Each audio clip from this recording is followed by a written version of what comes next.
2025 में आखिर भारत की अर्थव्यवस्था का हाल क्या होगा? क्या सही होगी या बुरे हालात होंगे? क्या भारत विकसित भारत बनने की तरफ बढ़ेगा या नहीं बढ़ पाएगा? आखिर इसको लेकर स्थिति क्या कहती है, यह समझना जरूरी है। नमस्कार, मैं आपके साथ केके राणा, न्यूज संवाद देख रहे हैं। साल 2025 तो शुरू हो गया, लेकिन इसी के साथ तमाम तरह की उम्मीदें भी शुरू हो गई।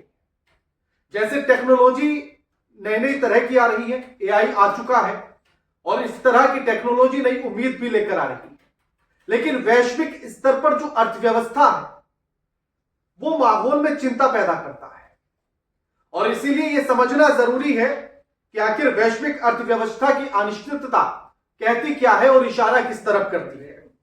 2024 की अगर पहली तिमाही को देखेंगे तो भारत की अर्थव्यवस्था बड़ी धीमे गति से आगे की तरफ बढ़ रही थी, लेकिन अगर आप उसके दीर्घकालिक विकास की कहानी को सुनने की कोशिश करेंगे या समझेंगे तो वो थोड़ा सा जो है भरोसा दिलाती है, उम्मीद जताती है।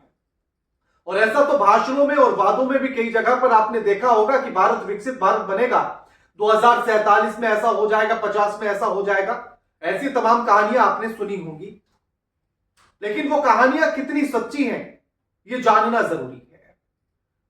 2 करोड़ रोजगार मिल जाएंगे, महंगाई कम हो जाएगी, पेट्रोल 30 रुपए मिलने लगेगा, रुपया और डॉलर बराबर आ जाएगा, या फिर कहां पर है दोनों, इसकी सच्चाई भी आपको पता है। तो ये बातें हैं या फिर कुछ और है, इनकी सच्चाई क्या है, या फिर बातें हैं तो बातों का फिर क्या है, ये समझना जरूरी है। अगर आप अगले 5 साल की बात करें तो अगले 5 साल में भारत 6.5% ग्रोथ रेट के साथ आगे बढ़ेगा और ऐसे में दुनिया की तेजी से बढ़ती हुई अर्थव्यवस्था बना रहेगा, यह माना जा रहा है। लेकिन इसमें सवाल यह है कि जब चीन, जापान और साउथ कोरिया जैसे देश विकसित देश बने तो उनका जो ग्रोथ रेट था वो 8% से ज्यादा था और भारत का है 6% से ज्यादा। तो फिर ऐसे में क्या हम विकसित देश बन पाएंगे? इस कहानी को समझना जरूरी है। और साथ ही यह भी कि अगर आपको विकसित देश बनना है तो 2030 तक हर साल सरकार को 80 लाख नौकरियां देनी होंगी। वादा तो वैसे 2014 में 2 करोड़ नौकरी का किया गया था, 2 करोड़ रोजगार का किया गया था, लेकिन कितने मिले, कितने दिए गए वो आपके सामने है 2024 तक। लेकिन छोड़िए, करोड़ों की बात ही नहीं कर रहे। अगर असली अर्थव्यवस्था बनानी है, तेजी के साथ आगे बढ़ना है, विकसित देश बनाना है तो 80 लाख रोजगार हर साल सरकार को देने होंगे। साथ ही जो है अब इसमें एक बड़ा सवाल ये उठ जाता है कि 6.5% ग्रोथ रेट के साथ क्या 80 लाख नौकरियां दी जा सकती हैं? और क्या 6.5% ग्रोथ रेट के साथ देश को विकसित बनाया जा सकता है क्या? यह सवाल अहम है। अब ऐसे में अर्थव्यवस्था के लिए तमाम चुनौतियां हैं, लेकिन ग्रोथ की संभावनाएं भी नजर आती हैं। अमेरिका और चीन से अगर आगे बढ़ना है तो बहुत सारे बदलाव करने होंगे और इसमें 2 बदलाव बड़े महत्वपूर्ण हैं, जिनमें से एक है इकोनॉमिक रिफॉर्म लाना होगा फिर से, और दूसरा है बैंकिंग सेक्टर की समीक्षा करनी होगी, और यही सबसे ज्यादा जरूरी है। अभी की जो चुनौतियां हैं उसके हिसाब से जरूरतें तो पूरी हो सही हैं। ये मान लीजिए कि आपकी सैलरी 20,000, 25,000 या 30,000 है तो आप उसमें अपनी जरूरतें तो पूरी कर रहे हैं, लेकिन आप खुद को एक बेहतर इंसान या एक अमीर व्यक्ति की पंक्ति में अगर खड़ा करना चाहते हैं तो फिर उससे काम नहीं चलेगा। सिर्फ जरूरतें पूरी हो सकती हैं हर दिन की, तो उसी स्थिति में अभी हम भी खड़े हैं। और अगर विकसित देश बनाना है तो उसकी चुनौतियां भी अलग होंगी। अभी तो हमें इसी बात को लेकर चिंता है कि हमारे देश की इकोनॉमी कहां है, कैसे बढ़ रही है। अगर विकसित भारत वाली श्रेणी में आना है तो फिर हमें अपने आस पड़ोस के देश, बाकी देशों में भी ये देखना होगा कि वो क्या कर रहे हैं, वहां क्या बदलाव हो रहे हैं, वहां की इकोनॉमी कहां जा रही है, और उसके आधार पर हमें आगे बढ़ना होगा और उसकी चुनौतियां भी अलग होंगी। भारत के इंफ्रास्ट्रक्चर में काफी अच्छा इंप्रूवमेंट देखा तो गया है। आईटी सेक्टर, इलेक्ट्रॉनिक सेक्टर और डिफेंस सेक्टर से सहयोग भी मिला, लेकिन आईटी सेक्टर से ही अभी पिछले कुछ दिनों पहले बड़ी संख्या में लोग बेरोजगार हुए। एक बड़ा आंकड़ा था, उसका भी लाख में आंकड़ा था। जहां आईटी सेक्टर से लोग बेरोजगार हुए थे, तो फिर सहयोग मिला लेकिन उतना ही छीन भी लिया गया। दूसरी बड़ी समस्या है कि बाकी देशों में अशांति, युद्ध के माहौल है।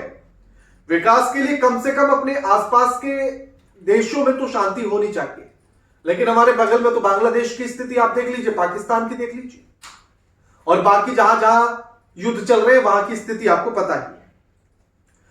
वैश्विक स्तर पर जो है मंदी आने वाली है, यानी कि इसको लेकर 2025 का जो दौर है ये मंदी का दौर हो सकता है। यूरोप, जर्मनी बड़ी अर्थव्यवस्था है लेकिन मुश्किलों से घिरी हुई है।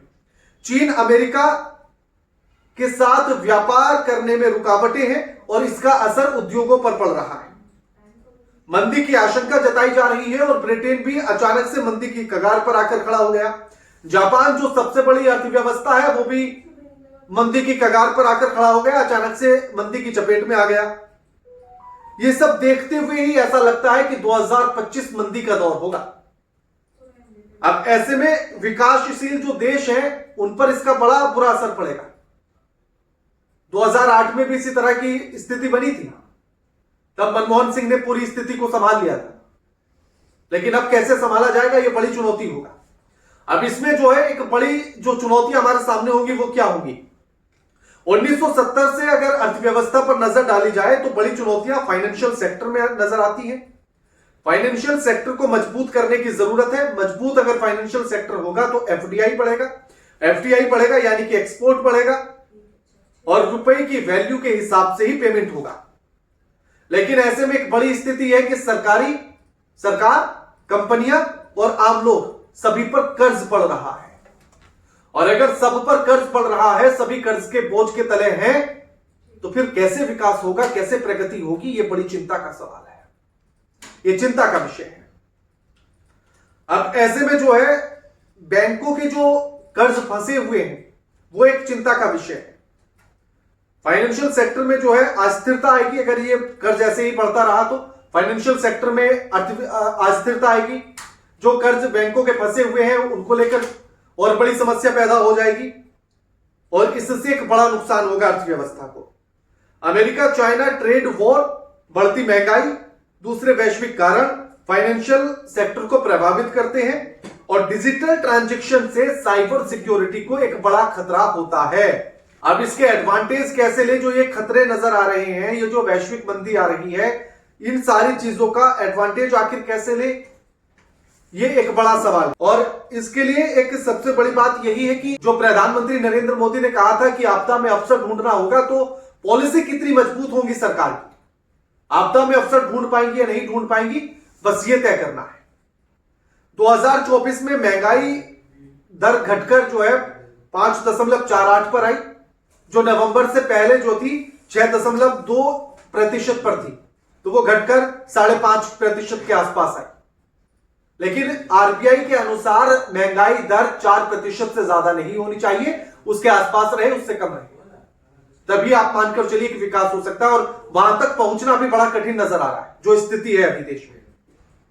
अब अगर आप देश पर कर्ज का स्थिति देखेंगे तो मार्च 2020 में देश पर कर्ज 86 लाख करोड़ का था, और जो अब ये कर्ज 2024 मार्च 2024 में बढ़कर 173 लाख करोड़ का हो चुका है, यानी कि 2 गुने से भी ज्यादा हो चुका है।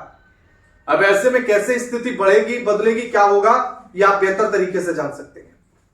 भारत में सबसे बड़ी दिक्कत है इंफ्रास्ट्रक्चर और एजुकेशन सिस्टम का कमजोर होना, जो उसके लिए तमाम रुकावटें पैदा करता है। अब अगर इंफ्रास्ट्रक्चर मजबूत होगा, एजुकेशन सिस्टम मजबूत होगा, तभी हम अच्छे से परफॉर्म कर पाएंगे, और उस तरफ तो सरकार का ध्यान नहीं है। वैसे देश में खुदाई चल रही है, हो सकता है वहीं से कोई शिक्षा का कोई ग्रंथ निकल आए और पूरा देश एक बार फिर से शिक्षित। अब ये आने वाला समय बताए। अब इन सारी स्थितियों के आधार पर आप खुद तय कीजिए कि क्या सरकार 80 लाख नौकरियां दे पाएगी हर साल, क्या महंगाई की जो दर है वो 4% से कम हो पाएगी, क्या कर्ज घट पाएगा, क्या इकोनॉमिक ग्रोथ कर पाएगी। और अगर ये सब कुछ होते हुए नजर आ रहा है तो फिर अच्छे दिन आने वाले अर्थव्यवस्था के, और नहीं है तो फिर समझिए कि भाषणबाजी है, उससे ज्यादा कुछ नहीं। बाकी आप क्या सोचते हैं, कैसे देखते हैं, क्या समझते हैं, कमेंट करके बताइए। वीडियो को लाइक कीजिए, शेयर कीजिए और चैनल को सब्सक्राइब करना मत भूलिएगा। नमस्कार।